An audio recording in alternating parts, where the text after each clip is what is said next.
አያገናኙም። ከፈለጉ አይመለከትም አንተ። እሺ እነሱ ጋር ግን የምታደርገው ሪያክሽን ልክ አይደለም። ሜሮን ገባ ሜሪን በእነሱ ዘንድ ተወዳጅነት እንድታገኝ አድርገን ብዙ ነገሮች እንዲፈጠሩ እያደረጋችሁን አላችሁት። እኔ ከወጣሁ በኋላ ከዛ በፊትም ብዙ ነገሮች ያጽናላችሁ፣ ኑሯችሁ ያጽናላችሁ። እውነቴ ነው። ክበዱ። ስለ መውለድ እየተናገርኩ ነበር። እሷ የመውለድ አባዜ ያለባት አሁን ብያለሁ፣ ቅድም ተናግሬያለሁ። አሰላሙ አለይኩም ወራህመቱላሂ ወበረካቱ። ውድ የቻናሌ ቤተሰብ ሰላም እንዴት ናችሁ? እኔ ደህና ነኝ አልሐምዱሊላህ። ዛሬ ደግሞ መጥቻችኋለሁ። ላይክ፣ ሼር፣ ሰብስክራይብ እያደረጋችሁ ቤተሰብ እየሆናችሁ አበረታቱኝ ማለት ነው ውዶቼ። እና ዛሬ እንግዲህ የመጣሁበት ዋና ርዕሴ ደግሞ ብሩኬና ሀይሚ ከጋሽዬ ጋር ተገናኝቶ ጋሽዬ እንግዲህ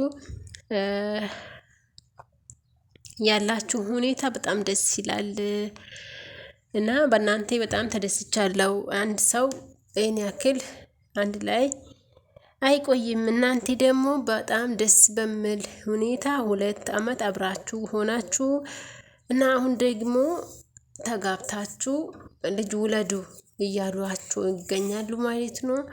ብሩኬ ደግሞ ለጋሽዬ ሀይሚ አሁን የመውለድ ፍላጎት የላትም እያለ እየሳቃ ይገኛል።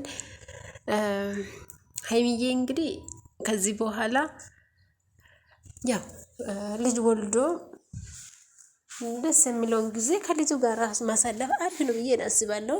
ጋሽዬም ደግሞ ለእናንተ ብሎ ነው እንግዲህ። ስለዚህ ውለዱ። መጋባት ትርፉ ያው መውለድ ነው። ልጆቻችሁን አይናችሁን በአይናችሁ ታያላችሁ ማለት ነው። እና ያው ደስ ይላል። ጋሽዬ እንግዲህ መርቋቸው ውለዱ፣ ክበዱ። ልጅ በእድሉ ነው የሚያድገው፣ እናንተን አያስቸግራችሁም፣ አታስቡ ብሎ ሀይሚና ብሩኬን መርቆ እንግዲህ ተሰነብቷቸዋል ማለት ነው ውዶቼ። ዋና ደግሞ ምንድነው ዛሬ እንዳየነው ከሆነ ዳኒ የሩታና የአብርሽን ህይወት መበጥበጡን አላቆመም ማለት ነው ውዶቼ። እና ይሄ ነገር ወዴት እየሄደ ነው? ሩታዬን እንግዲህ አህያ ብትዘጋይም ትቆያለች እንጂ ዞራ የጅብ ናት። ሰው በህይወት እያለች ካልበላት ብትሞትም ይበላታል ነው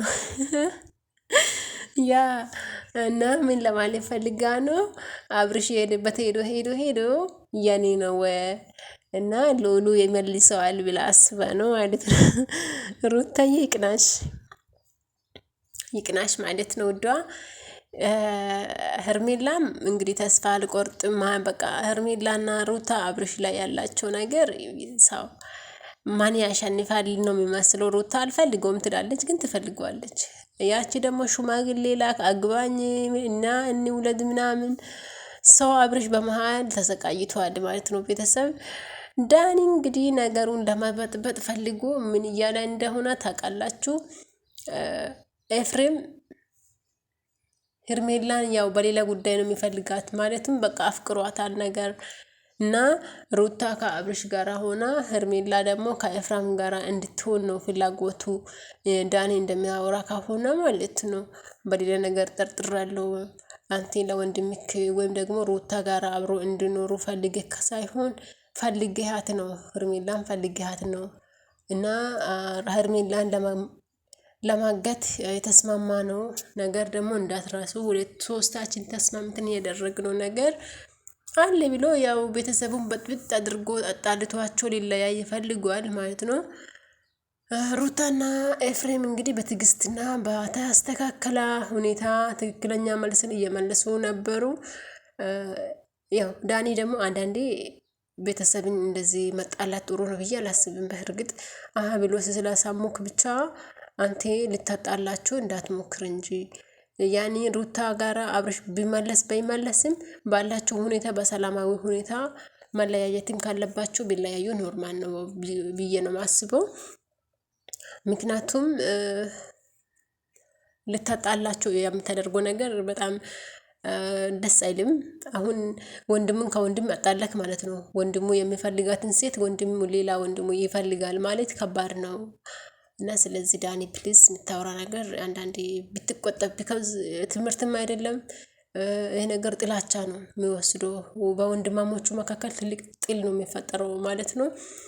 በዚህ አጋጣሚ ጃኒና አዶናይ ደግሞ ተለያይተዋል በሚሉ መሪ ቃል ልጆቹ ብዙ የመዳም ቤት የሚሰሩ ልጆች ሆስፒታል ማግባታቸውን ያሳስባል። ቢካዝ እዚህ ሶሻል ሚዲያ ወጥቶ በጣም የሚለቅሱም አሉ፣ በጣም እየተሰዳደቡም ይገኛሉ።